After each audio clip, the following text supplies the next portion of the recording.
Okay guys, so welcome everyone.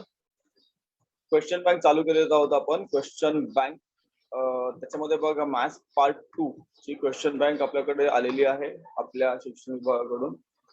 So त्याच्यात जो first chapter आहे तुमचा त्याचं नाव आहे सिम्युलॅरिटी. याच्यातले आपण एमसीक्यू फक्त घेणार आहोत सिम्युलॅरिटी या लेसनचे. मध्ये आपण सुरू करणार आहोत. त्याचं नाव आहे समरूपता.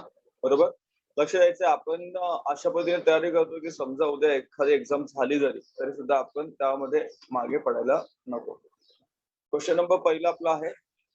2 मिनिटं थांबूया जरा, मुलं येतात अजून.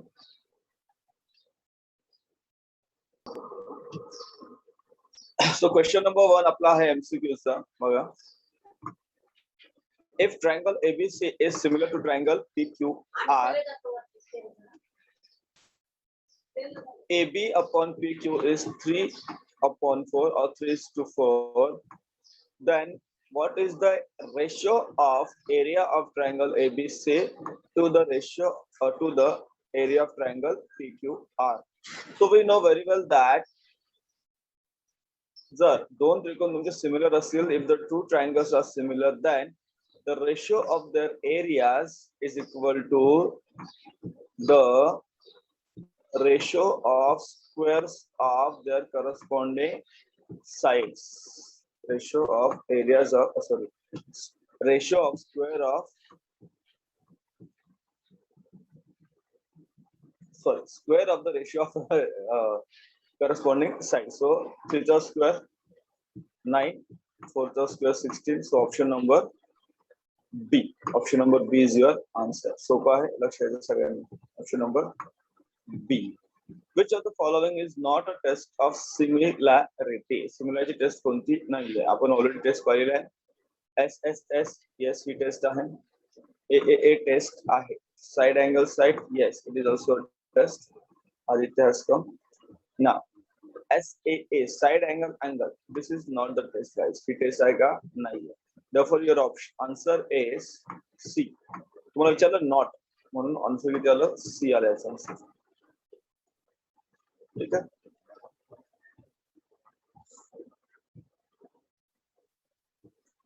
तेच दोन्ही प्रश्न आपण घेऊया मराठीमध्ये. समरूपता प्रकरण आहे आणि फक्त बहुपर्यायी एमसीक्यूचा आपण या ठिकाणी विचार करत आहोत, अभ्यास करत आहोत.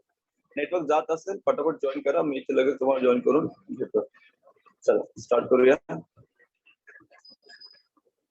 जर त्रिकोण एबीसी समरूप त्रिकोण पीक्यूआर दिलेला आहे आणि एबी छेदात पीक्यू किंवा दिलेला आहे 3/4 तुम्हाला विचारलंय त्रिकोण एबीसी आणि त्रिकोण पीक्यूआर या दोघांच्या क्षेत्रफळांचं गुणोत्तर विचारलेलं आहे. तर आपण जर बघितलं तर आपल्याला माहित आहे की जर दोन त्रिकोण समरूप असतील तर त्यांच्या क्षेत्रफळांचे गुणोत्तर हे त्यांच्या संगत बाजूंच्या वर्गांच्या गुणोत्तरा एवढं असतं. म्हणजे एबीचा वर्ग 9 छेदात पीक्यूचा वर्ग 16. उत्तर तुमचं आलं 9/16. 9:16. ऑप्शन नंबर बी हे तुमचं उत्तर आहे. दुसरा प्रश्न आहे, खालील कोणती कसोटी समरूपतेची नाही? बघ, कोको कसोटी आहे. को किंवा याला कोको सुद्धा म्हणतात. बाबा कसोटी सुद्धा आहे, आपण पाहिलेली आहे. बाकोबा सुद्धा आहे. तर कोको ही कसोटी नाहीये, ही समरूपतेची कसोटी नाहीये. समरूपतेचं प्रकरण तुम्ही पाहिलं तर तुम्हाला याच्यामध्ये सगळं आयडिया व्यवस्थित येऊन जाईल. त्याची तुमची काय नाहीये, ही त्याची कसोटी नाहीये. प्रश्न तिसरा आहे, क्वेश्चन नंबर 3. सेम क्वेश्चन आहे क्वेश्चन नंबर 1 सारखा. Triangle XYZ similar triangle PQR. XYZ दिला 25 सेंटीमीटर स्क्वेअर, PQR दिला 4 सेंटीमीटर स्क्वेअर. XY PQ आपल्याला काढायचं.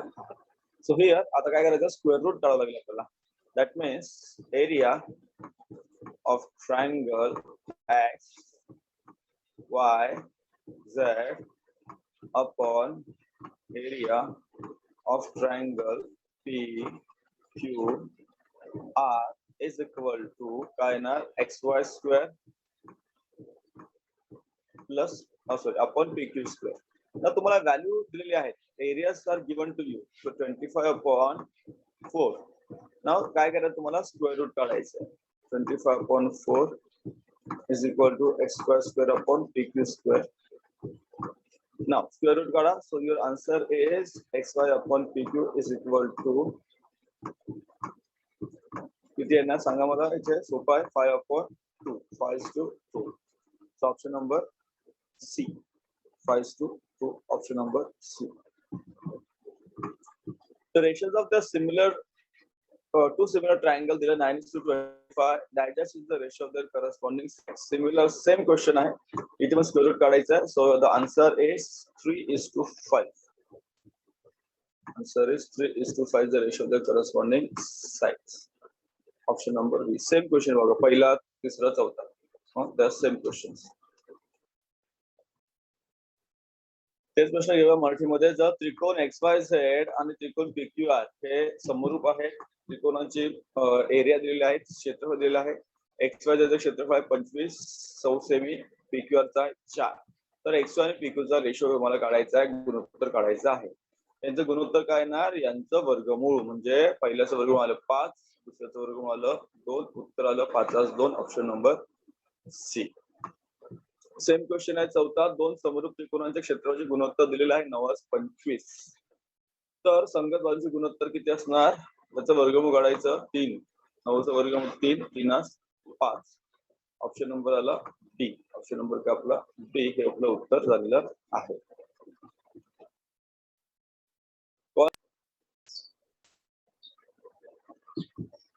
नेक्स्ट क्वेश्चन आपला क्वेश्चन नंबर 5.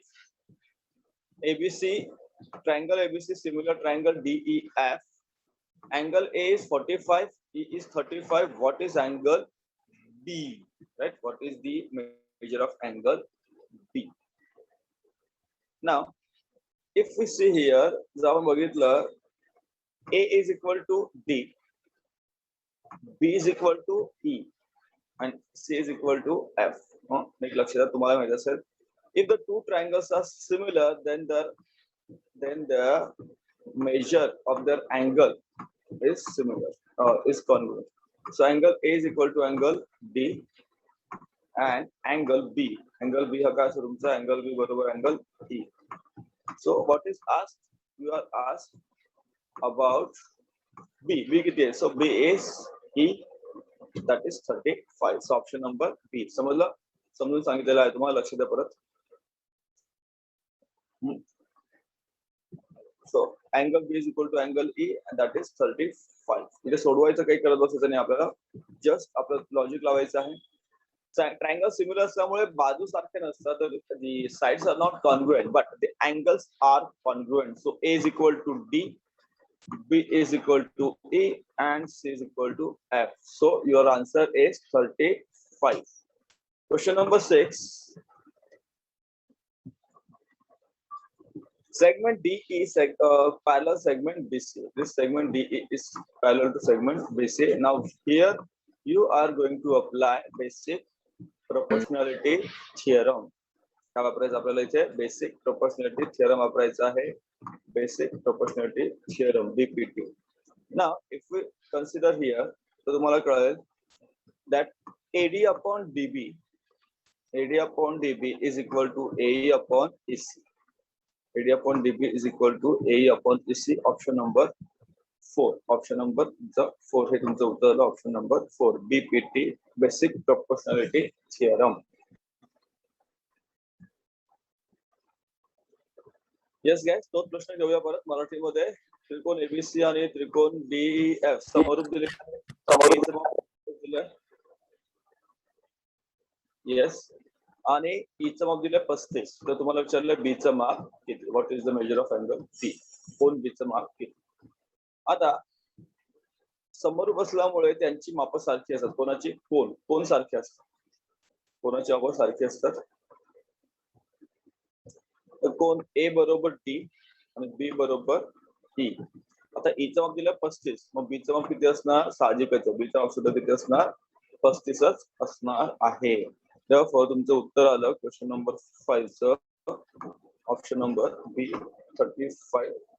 बरोबर. कुठलंही सोडवत बसायचं नाहीये, त्रिकोणाची मापं घेऊन त्याची बेरीज वगैरे काही करत बसायचं ते नाही. सरळ सरळ तुमच्या समोर उत्तर दिलेलं आहे. असेच प्रश्न तुम्हाला विचारले जातात. प्रश्न 6वा जो आहे तो 6वा मध्ये बघा तुम्हाला दिलं डीई ही जी बाजू आहे किंवा रेख आहे ती बीसी बाजूला समांतर आहे. तर अशा जेव्हा प्रश्न तुम्हाला सरळ सरळ कळतं की इथे आपल्याला वापरायचं आहे प्रमाणाचे मूलभूत प्रमेय. काय वापरायचं आपल्याला? प्रमाणाचे मूलभूत प्रमेय, बेसिक प्रोपोर्शनॅलिटी थिअरम. तर त्याचा जर विचार केला तर तुम्हाला इथे कळेल की एडी छेदात बीबी बरोबर ए छेदात बीसी. ऑप्शन नंबर बी सगळ्यात शेवटचा ऑप्शन तुमचा यामध्ये बरोबर आहे.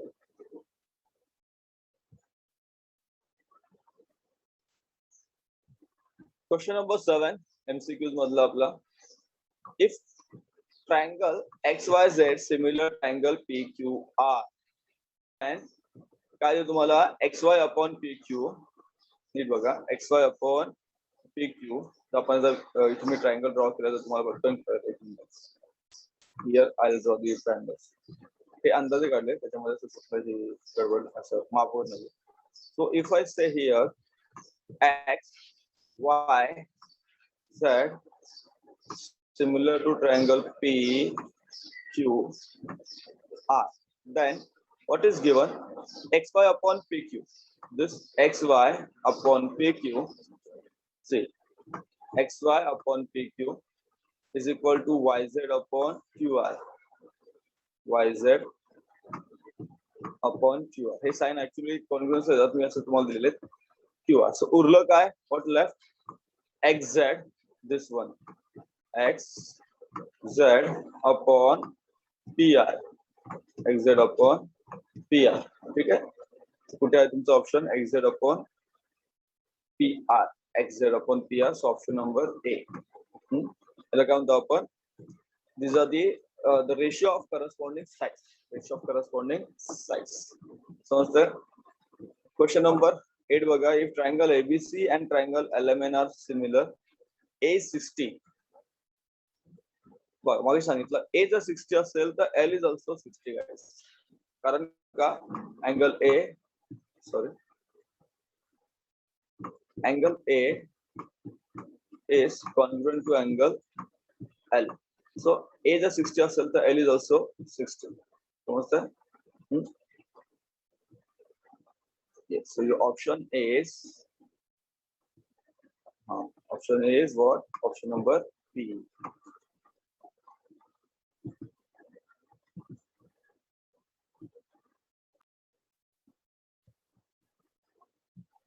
प्रश्न घेऊया पुढे बघा.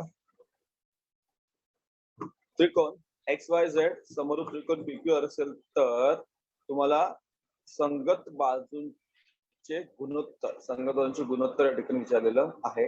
आपल्याला माहित आहे की XY छेदात PQ दिलेला आहे, YZ छेदात QR दिलेला आहे. उरलं काय मग? XZ छेदात PR. इथे काय ना XZ छेदात PR. Option number A.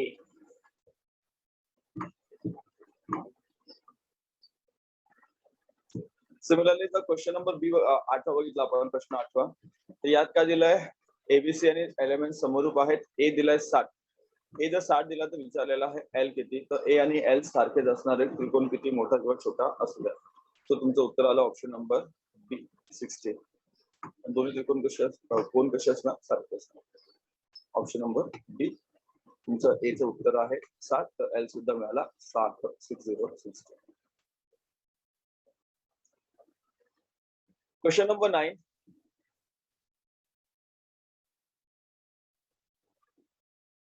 Question number 9 बघा तुमचा.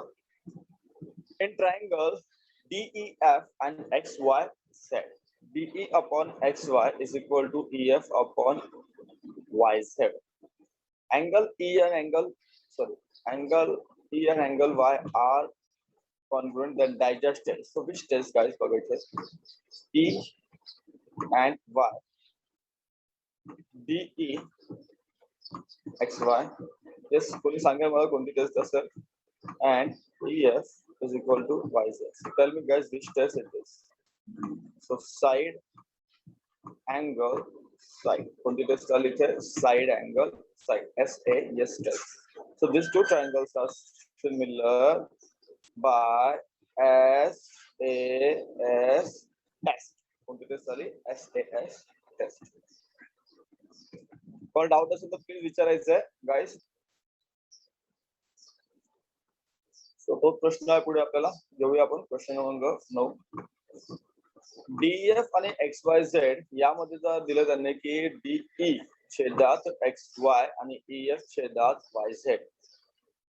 बघा, डीई छेदात एक्स वाय, ईएफ छेदात वाय झेड आणि ई आणि वाय हे काय दिले तर एकरूप कोण आहे ई आणि वाय. विचारलं आहे की हे जे दोन त्रिकोण आहेत डीएफ आणि एक्स वाय झेड हे कोणत्या कसोटीनुसार समरूप होतील. तर इथे विचार करा तर आपण इथे एक बाजू आहे, को एक कोण आहे आणि परत बा आहे. बरं, म्हणजे तुमची जी कसोटी आली ती कसोटी आली बा को बा. कोणती कसोटी आली बा को बा. कसोटीनुसार हे दोन्ही त्रिकोण काय आहेत समरूप आहे. सो तो क्वेश्चन जो तुमचा पुढचा आहे क्वेश्चन नंबर 10 एमसीक्यू चा शेवटचा प्रश्न आहे. तुम्हाला काय दिलंय बीडी दिलाय 8. So this is 8, BD is 8, BC is 12, total 12 या. बीसी हा टोटल इथून इथपर्यंत 12 आहे. देअरफॉर आपण हा घेऊया 4 आणि हा जाऊ तुमचा 12. ओके, प्लीज लक्ष द्यायचं प्रश्नाकडे. देन तुम्हाला विचारलंय ABC upon ABD, ABC upon ABD चं तुम्हाला ratio. Now if you see here these two triangles have the equal height. त्यांची height equal. लक्षात घ्या, these two triangles have equal height. They have equal height. Therefore the ratio of their areas is equal to the ratio of their bases. So पहिल्याचा base आहे BC, सेकंडचा base आहे तुमचा BD, ABD, ABD विलियस नाही फक्त बीडी. Then BC किती आहे 12 upon 8, 12 upon 8. त्याला सॉल्व करा. 4 3 जा 12, 4 2 जा 8. सो ऑप्शन नंबर आहे तुमचा बी. लक्षात घ्या, ऑप्शन काय तुमचा बी. त्यामुळे तुम्ही जेवढे उत्तर दिली ती सगळे जवळपास चुकलेली आहे. तर तुमचं उत्तर आलंय ऑप्शन नंबर बी. इथे आपण वापरला B1 अपॉन B2. बघा, मी तुम्हाला शिकवलं होतं A1 upon A2 is equal to B1 upon B2. दोघांचे बेस आपण या ठिकाणी घेतलेले आहेत. B1 अपॉन B2, फक्त B1 अपॉन B2 आपल्याला घ्यायचा आहे. इथे सिमिलॅरिटीचा कुठला प्रश्न नाही.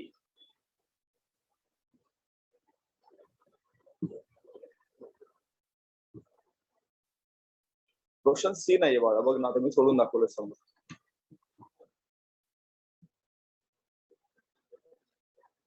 सेम क्वेश्चन आहे बघा तुमच्या इथे.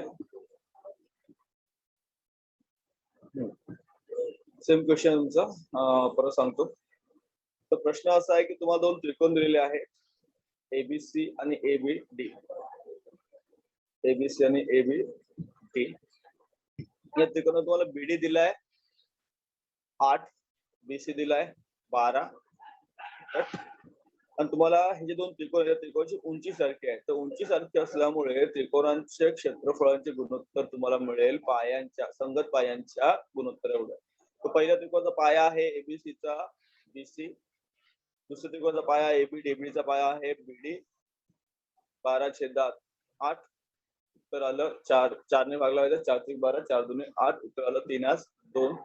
म्हणजे A1 अपॉन A2 आपण घेतला B1 अपॉन B2. म्हणजे काय तर हे दोन जे त्रिकोण यांची उंची सारखी आहे त्यामुळे हे समान उंचीचे त्रिकोण आहेत आणि त्यामुळे त्यांच्या क्षेत्रफळांचा गुणोत्तर हे त्यांच्या संगत पायांच्या गुणोत्तर एवढं असतं. तर उत्तर आलं 3 2. कसं आलं हे तुम्हाला आता समजलं असेल.